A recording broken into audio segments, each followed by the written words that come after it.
Good morning, everyone. It's a beautiful day in the neighborhood. Anyway, I'm out here doing my morning maintenance on my garden. Just looking around, seeing what I could jump into today.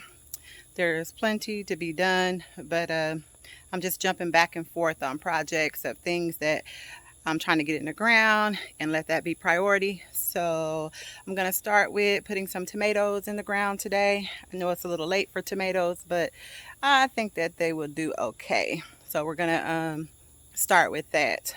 I have a few starts here in Dixie cups that I had grew myself from a couple of different varieties of tomatoes, brandywine, beefsteak, some dwarf scarlet that I had won from Garden State Gardener. I just dropped a couple of those in the Dixie cup, and this one here is just a regular tomato that I had saved. So we're going to start putting those in the ground, and the rest of them will be from seed.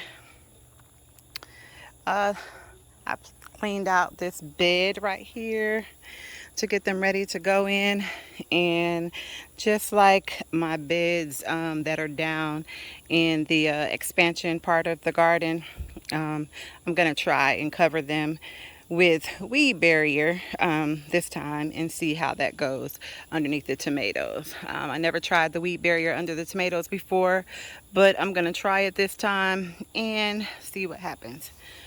I left this little eggplant plant here because it was still blooming, and you see we got a couple of little flowers on there and the beginning of another eggplant. So I'm gonna let that one stay since it's still putting out, and see how it does. Just cleaned it up a little bit and maybe it'll thrive. So we're gonna start planting our tomatoes today right here. The other tomatoes that I plan on planting are a few of the Martino's Roma tomatoes, the Black Beauty, the Great White, and these are some Sicilian, Rosso Sicilian tomatoes. Never grew any of these varieties before, so this will be a first time for me, but I'm excited about getting them in the ground so we can see how they do. And speaking of tomatoes, I came out just to recheck that cherry tomato plant that I had all the hornworms on the other day, just to take a closer look.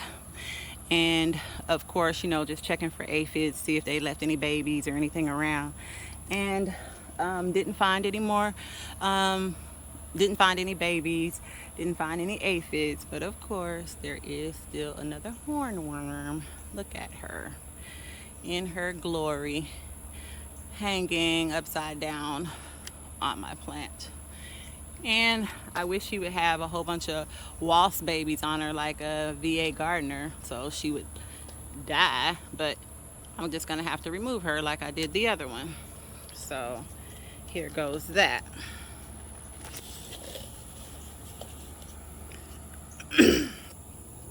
Can't remove her and hold the camera at the same time, I don't think, but we're gonna give it a go. I'm just gonna grab it. And they like to hold on to your plant, so you literally have to peel them off. Gotta go, boo. Gotta go. You left some droppings behind. We gotta get those too. Okay, so yeah, she had to go. She was another huge one. Don't need her eating up all my leaves and leaving any babies. So I'm gonna drop her down in a soapy vinegar type solution and she will have to go. Okay, on to the planting. Anyway, I can't find my scissors, so I'm gonna go back down to the other garden and see if I left them down there. More than likely, knowing me, I probably did. Anyway, as I'm going down, I just wanted to show you that this is what's left of that Bait Alpha cucumber plant that I had in the container growing over the spring and summer season.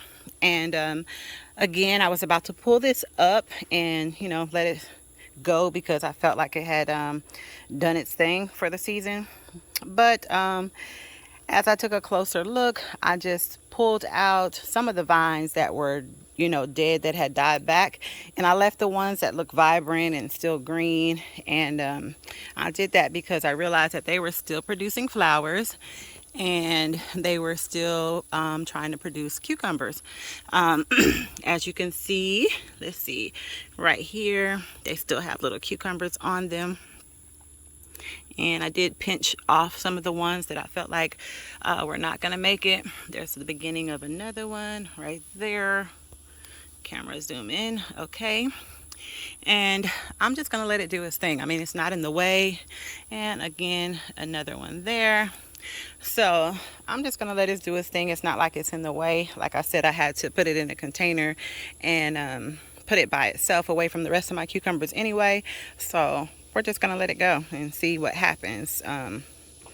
But this variety is definitely going to be a staple. I'm definitely going to keep it, and I'll just keep growing it away from the rest of my other cucumbers, or I'm just going to give it a bed of its own, and let it see what it does. I'll plant more next time, because like I said, they were very prolific, heavy producers, great tasting cucumbers, and that was the Bay Alpha.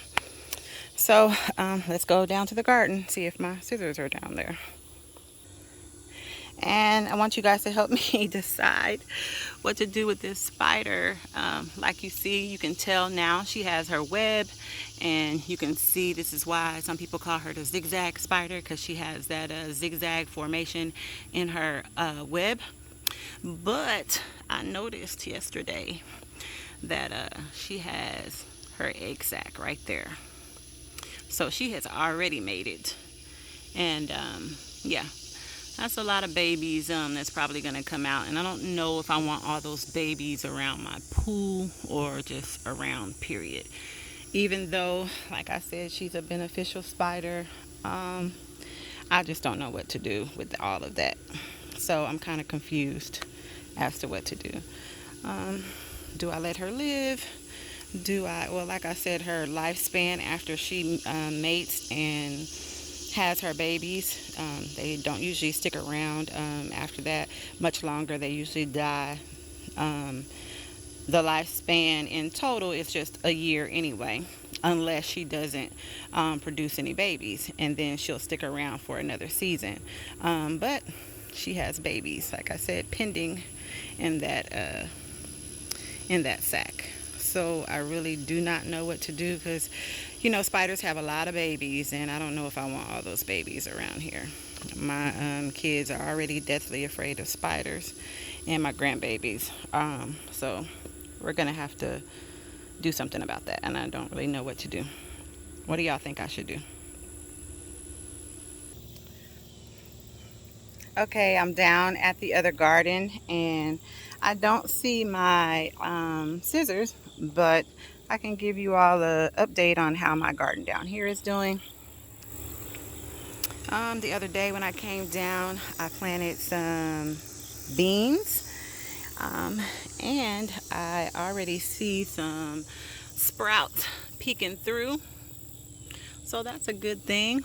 That's a good thing. I planted a row of pinto beans. I planted a row of lima beans. And I planted a row of those Christmas speckled lima beans that was given to me by At Home at Cherie.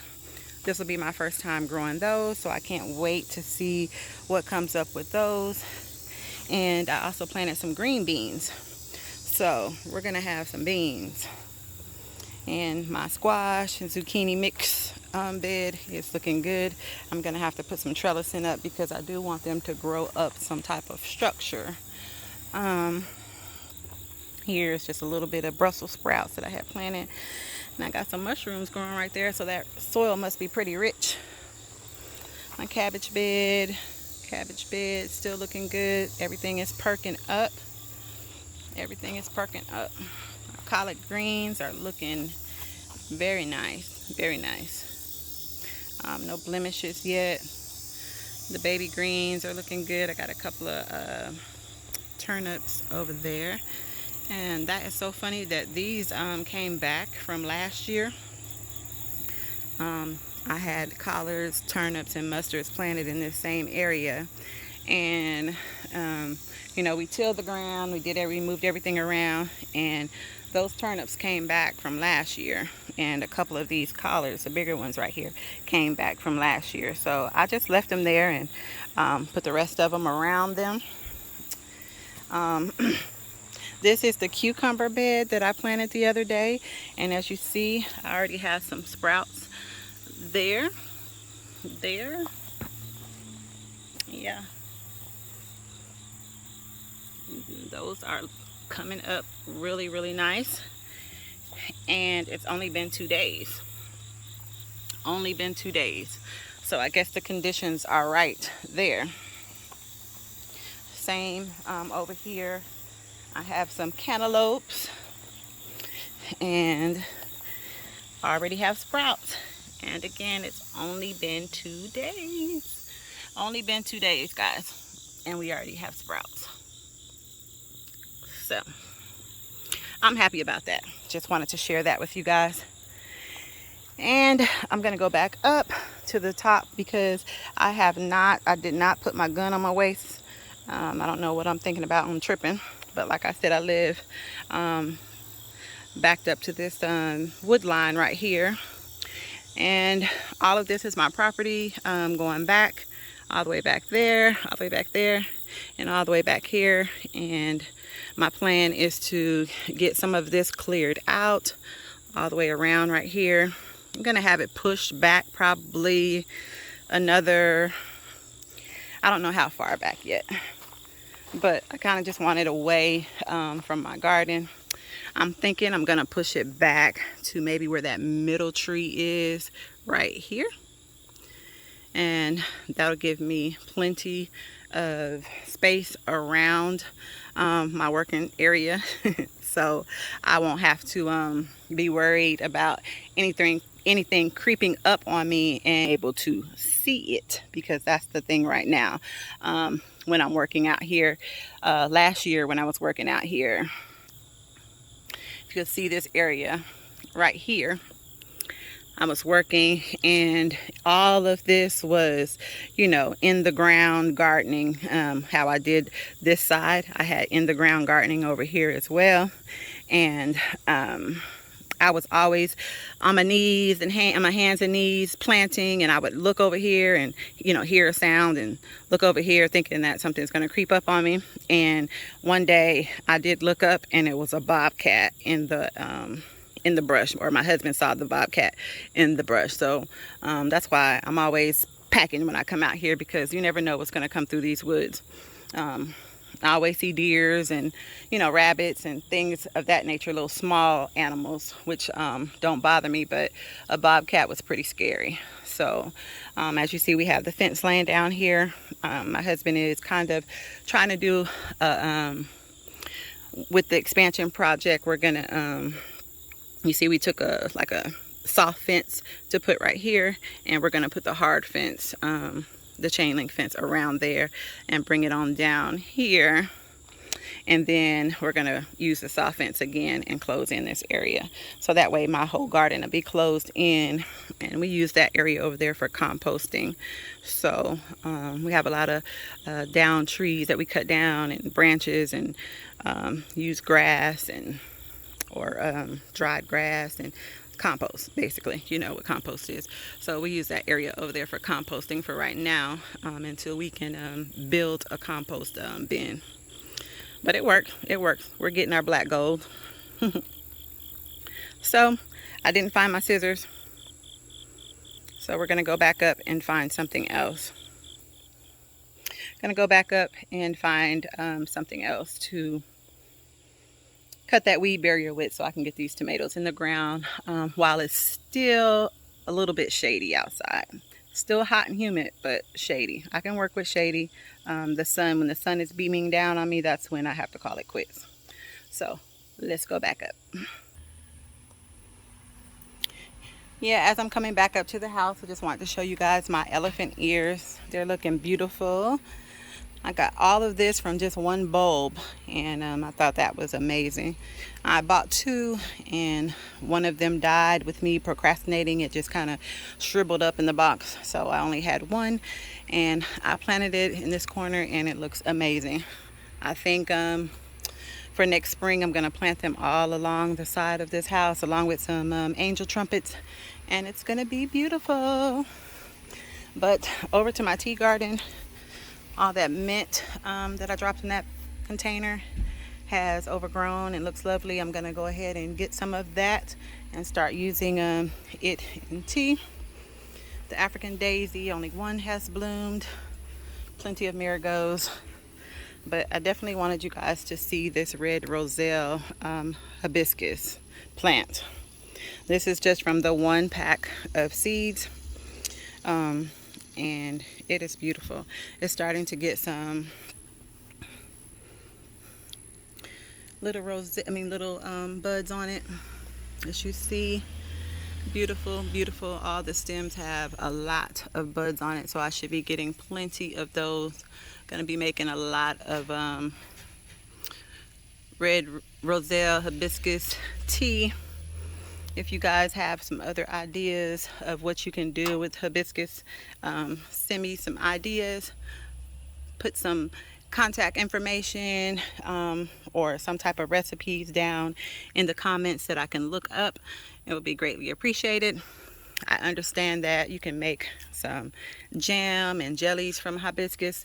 So yeah, give me some ideas because I am clueless besides tea when it comes to these. But they have been very interesting to grow, very easy to grow. As you all saw on my tea garden video, I really just drop the seeds and I water them frequently, and they just did their thing. My nasturtiums, however, they did their thing as well, which isn't very much. I think I got one little flower bloom out of it that finally died back. And I don't know if it's because it's getting shaded out from this big old hibiscus plant, which is probably the case, but I don't know. I haven't had very much luck with nasturtiums anywhere that I plant them in my garden. This garden, the big garden, in containers, as companion plants, anything. Like, I really have not had any luck with nasturtiums. So I think I'm going to give up on those. But just wanted you all to see my hibiscus plants. I'm really happy about this. This is my baby. This is my baby. Can't wait to see when those buds get huge. I'll share that with you guys when it happens. But back to the tomato bed. So I come out to check the mail, and what do I see on my car? Like, am I attracting spiders or what? Yeah, I see you, buddy. You see me too? Well, I'm going to leave you alone because your face looks like skull and crossbones. Okay, so this is my lavender bush. I'm going to call it a bush. Should call it a tree because it has gotten very woody tree-like branches now. It's been here for quite a while, and it gives me an overabundance of lavender. And this is like the Spanish lavender variety, and it has died back already. So I let it dry out, and I'm going to gather the seeds from it. Just wanted you all to see what it looks like when it's overgrown, and letting you know that this is what it looks like when you can gather the seeds. As you see, it's like little cones, little pine cones. It's still pretty soft though. They haven't dried all the way out. But you just take these little pods and you can break them up like this. And there are your seeds. I don't want them to fly because I'm going to cut them back. But yeah, those are your seeds inside this little bud. I'll be able to zoom in a little bit. All these little things right here, after it dries out, they're much easier to see. But yeah, this one's still a little bit soft. But those are your seeds right there in the little cone shaped. Yeah.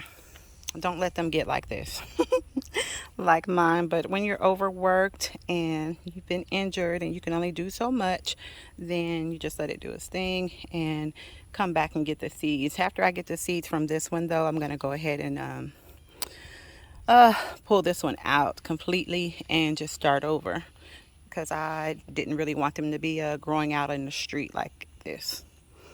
It was nice and contained here with my mini petunias, and it was looking very nice. But now over the winter, I'm gonna just pull it out and start over in the spring. Yeah, plenty of wildlife out here. I absolutely hate lizards. That's just one thing that I cannot get accustomed to. Lizards and snakes. I don't know if it's because they're just so fast or whatever. I don't know. I know when I was stationed in Guam, geckos and lizards of all types were everywhere, and I just could never get used to them. And now they have taken over my backyard. As you see, they're just everywhere. They're just everywhere. I don't know what happened and where they're coming from, but I don't like you guys. You guys can go somewhere. Go somewhere else, please. How do you get rid of lizards, guys? Let me know. Let me know how you get rid of lizards, because I'm not very fond of them. Okay, found my scissors. So this video has been long enough, so let's get this ground covered. Another lizard. I don't know where they're coming from. And you usually don't step on your bed to compact the soil even further, but when you don't have a choice and you're working by yourself, then you got to do what you got to do.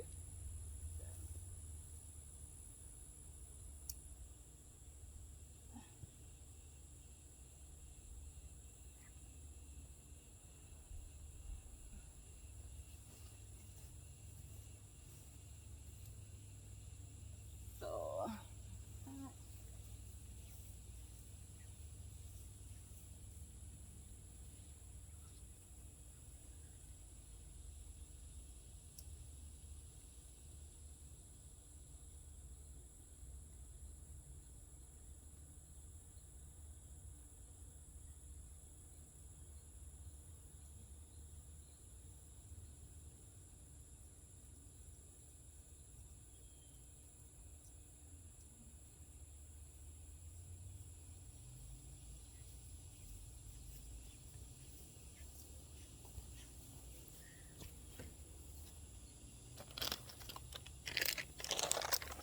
sure. Landscape pins. Stick it all down.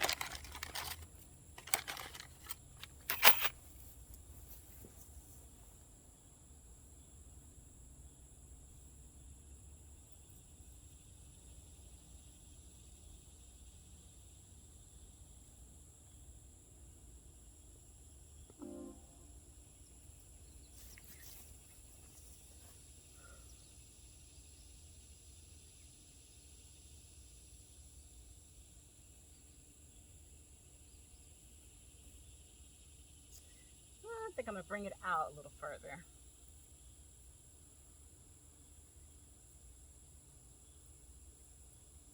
Just a little further.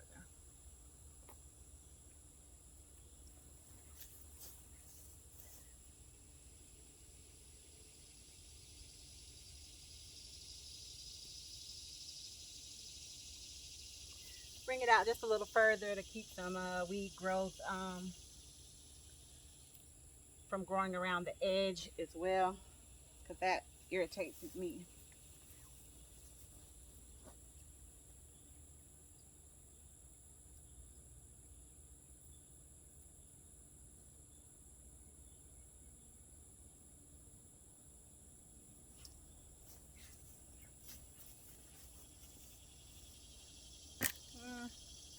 Where are my scissors?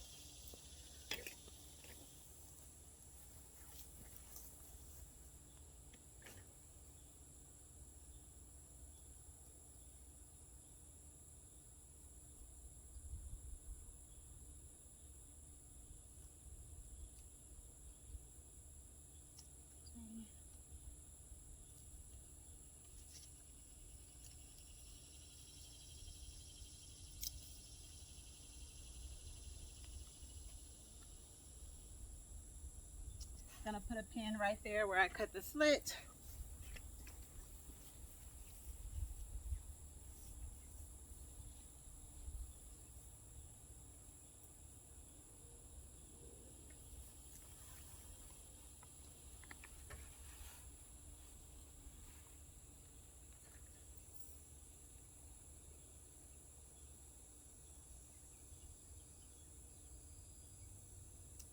And this here is a little basil that's in the corner. So again, I cut a slit, and I'm gonna put a pin or a staple, whatever you want to call it, right around that. Put another one in the corner, and another one in this corner.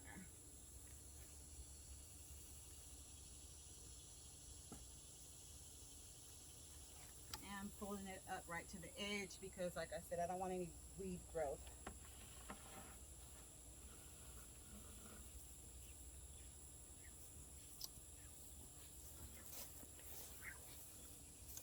Okay, so now our bed is all covered. I can cut my holes like I did down at the other garden and plant my tomatoes. So that's what I'm about to do. Okay, and before I put my seedlings in the ground, I guess I could have wet the soil a little bit before I put the paper down, but either way, I'm going to wet it now just a little bit so the ground would be a little bit easier to work with when I put my seedling into the hole, and they won't be going into dry conditions. Like I said, I'm dropping some seeds today as well, and I don't want to drop seeds into the dry soil, so I'm going to wet it a little bit. And with this weed paper, or weed fabric, I'm sorry, the water usually soaks through pretty good. It'll stay on top for a little while and then it'll soak through, is what I was finding at the ones that are down at the bottom in the expanded garden. Don't want them to get super wet, but I do want to wet it a little bit.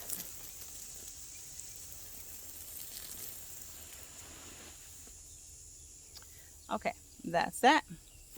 And now we can begin cutting. And I'm kind of waiting for that lizard to go away. I'm sorry, y'all. I hate lizards. I hate them. Okay, I have one, two, quite a bit of seedlings. So let's see. You drinking the water, Chico? Gonna start right here on the edge. I'm gonna cut a circle. Move where I cut your nose.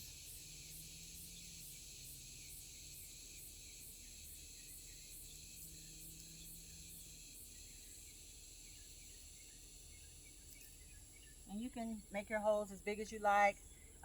Use as much spacing as you think that you need in between your plants.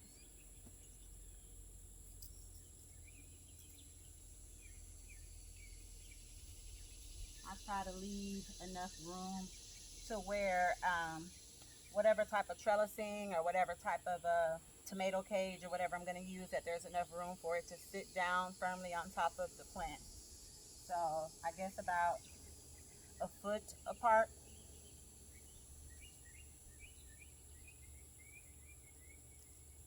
Maybe a foot and a half. Every time I say that, my husband's like, I don't know what your measurements are. Your measurements are off. But it works. And that's all that counts. Same way, going this way.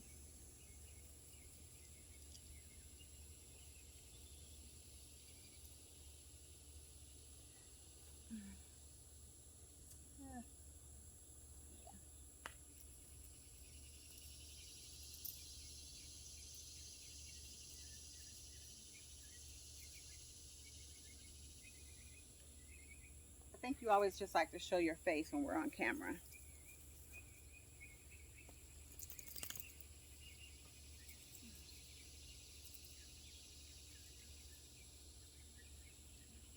You know you can't crawl in here when I plant my tomatoes. No puppies allowed.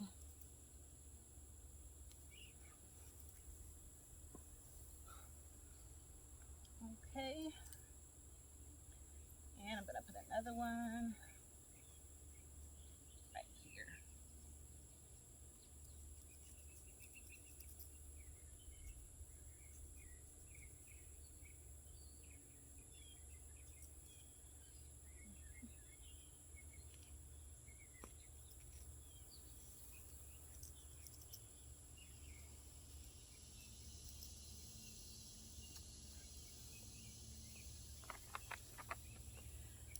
Okay, that's gonna work for now. I'm gonna use a couple of more pins to make this weed barrier a little bit more stable.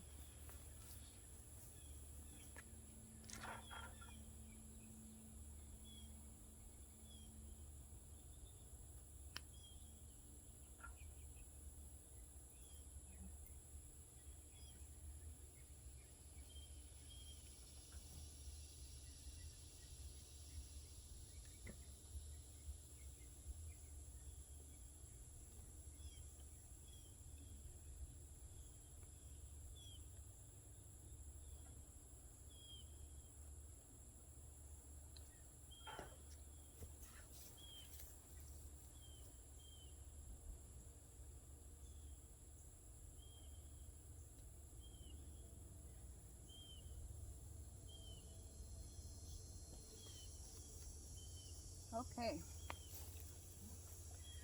get started with the seedlings. And with your seedlings, I'm going to show you one right here. I see I have like a yellow leaf. I usually pinch off the bottom leaves anyway, so it doesn't matter if you have a few that are yellow, you just remove those. And each one of these stalks is one plant. So right here I have 3 plants. And you just dig your hole and put your fertilizer in the hole, and you can plant them. Usually when the tomatoes have gotten pretty tall, you can plant them at a slant, because anywhere that these plants have this little fuzz that's on tomato plants, I don't know if you can see the little fuzz that's on there, but anywhere that they have little fuzz and you plant it underneath the soil, then roots will grow. So you try to plant them as deep as you can. They like to be planted pretty deep. So let's get started with that.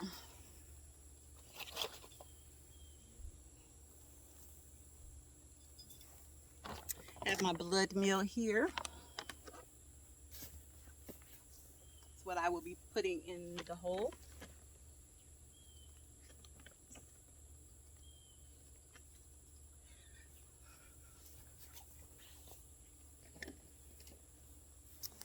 I don't know if you guys ever tried using sardines as a fertilizer, like just a can of sardines, but they work really, really well when you're planting new seedlings as well. They give your plant a huge boost.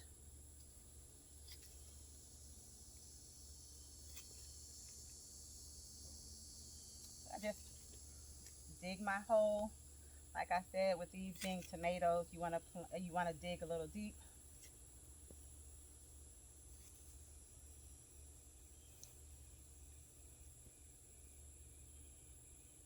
I just put my soil out to the side.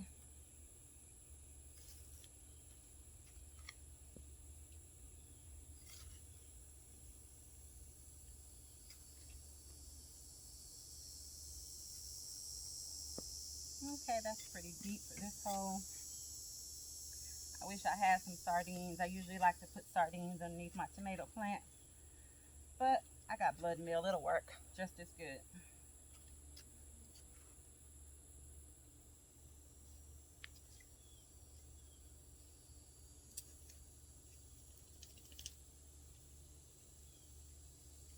Y'all look out for the lizards for me while my head's down.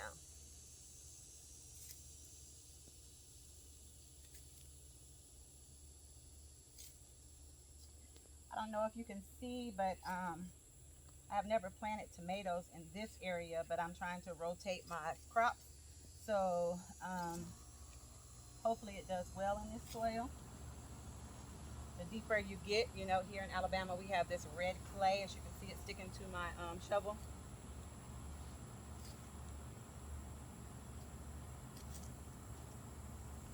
But I have amended the soil that's going to be around it pretty good, and I have some natural compost on top as well that I'm going to mix in. And I like to fertilize every 2 weeks with my natural compost that I make here at home. And I'm sweating, you guys, sorry. And top dress or side dress, so I'll be fine. Okay, so you just put a little blood meal in the hole, the bottom of the hole. Give those roots a nice boost. And this is the dwarf scarlet. Again, this came from Joe at Garden State Gardener. He says these grow really, really well, so can't wait to see what these are going to be like. Okay. Break up those roots. As you guys can see, it has really good roots. Break them up a little bit. And I am going to plant them at a slant so we can get it down and deep in there.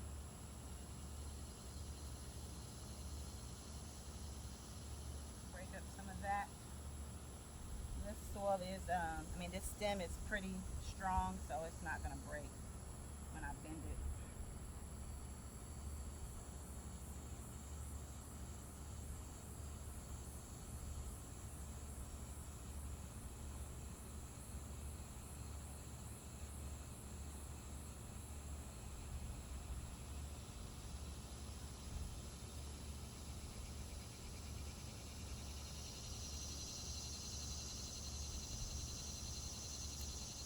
Okay, I pack it nice and tight. And I'm going to remove one more leaf because I don't want any of it touching the soil. You guys know tomatoes are very, very disease prevalent, and they're real picky. Like, they don't like to touch the soil. They can pick up any type of disease from just soil splashing up on their leaves. Okay, so that's that one. Gonna go on to the yeah, let's do the beefsteak next. Another one with nice roots wrapped around the bottom.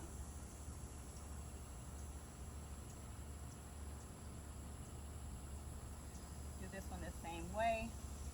And if you guys are wondering what the white powder is that I have down, I had went on ahead and sprinkled some diatomaceous earth down before I put this weed barrier on, because there are plenty of bugs and life in this bed, and some of it is good and some of it is not. As you remember, this is the bed that I had my butternut squash in, and yeah, the vine borers got them. So I'm hoping that it's past that season for one, and that we're just done with that. Thinking my tomatoes will be fine here. Gonna keep a close eye on them.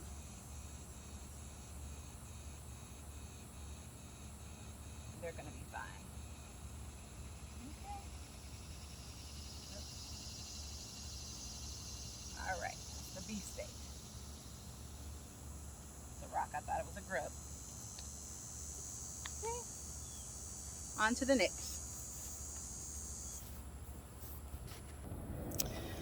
Okay, guys, I have everything planted, all my holes cut, everything planted, all my seedlings planted, all of my seeds have been dropped, and now we're just going to water them in. As you see, I have all my seedlings in the ground. And like I was saying before, you want to bury tomatoes pretty deep so the roots can be nice and strong and deep.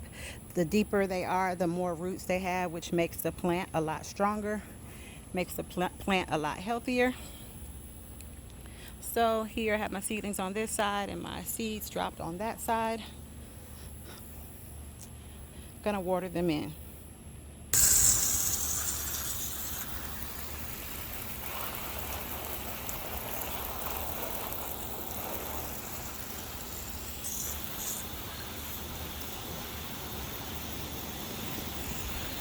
Usually, you won't water in the middle of the day or when the sun is out. But since I just dropped some seeds and some seedlings, you want to give them a nice start. So water them in really good, especially since I put the blood meal down. I want the blood meal to be able to soak into those roots. And those are like granules. So they need water in order to disintegrate. So we're going to give them a nice watering. So that's it for today, guys. Thank you for coming along with me and spending a morning with me in my garden. It's always a pleasure. You guys will be hearing from me soon in the next video. If you have not liked and subscribed to my channel, hit that button, hit the bell so that you will not miss any of my new content. And I will be seeing you soon.